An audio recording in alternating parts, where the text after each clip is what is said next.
भारत की राजनीति में कुछ दल सत्ता से पैदा होते हैं और कुछ संघर्ष से गढ़े जाते हैं, और ऐसी ही पार्टी है भाजपा, जो ना तो टीवी स्टूडियो की बहसों से जन्मी और ना ही अखबारों की सुर्खियों से। ये पार्टी बनी है कार्यकर्ताओं के त्याग, तपस्या और विचारों से। 1951 में जब देश अपनी पहचान बना रहा था, तब भारतीय जनसंघ ने राजनीति को सत्ता नहीं, राष्ट्र निर्माण का माध्यम माना। एक राष्ट्र, एक संस्कृति, ये नारा नहीं था, ये भारत को समझने का तरीका था। पंडित दीनदयाल उपाध्याय जी ने इस सोच को नाम दिया समग्र मानवतावाद, जहां विकास सिर्फ अर्थव्यवस्था नहीं, बल्कि मानव, समाज और संस्कृति तीनों का संतुलन था। समय बदला, चुनौतियां बढ़ी, आपातकाल आया, लोकतंत्र लड़ा और 1980 में भारतीय जनता पार्टी का जन्म हुआ।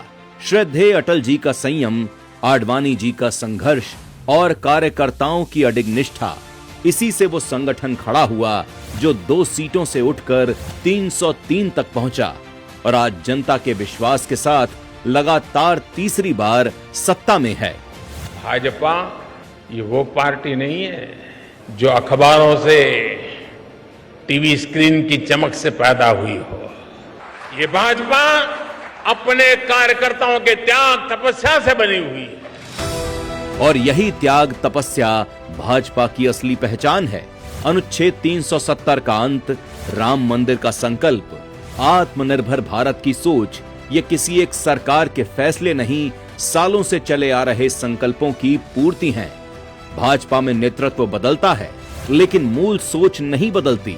यहाँ अध्यक्ष सिर्फ संगठन प्रमुख नहीं होता, वो होता है उस विचार का जिम्मेदार जो पार्टी को दिशा देता है। आज जब नितिन नवीन जी को भाजपा के राष्ट्रीय अध्यक्ष पद के लिए आगे बढ़ाया गया है, तो ये सिर्फ एक पद की बात नहीं है, ये उस परंपरा की अगली कड़ी है जहां कार्यकर्ता ही नेतृत्वकर्ता बनता है। बिहार के मुजफ्फरपुर जैसे जिले से कार्यकर्ता के रूप में शुरुआत, युवा मोर्चा की जिम्मेदारी और फिर राज्य संगठन में तप कर आज पार्टी के शीर्ष नेतृत्व तक पहुंचना, यही भाजपा की पहचान है। और यही पहचान व्यक्ति को विचार से जोड़ती है और विचार को घर घर तक पहुंचाती है।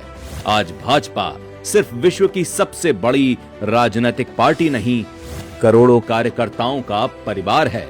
एक सोच, एक दिशा, एक लक्ष्य, विकसित भारत।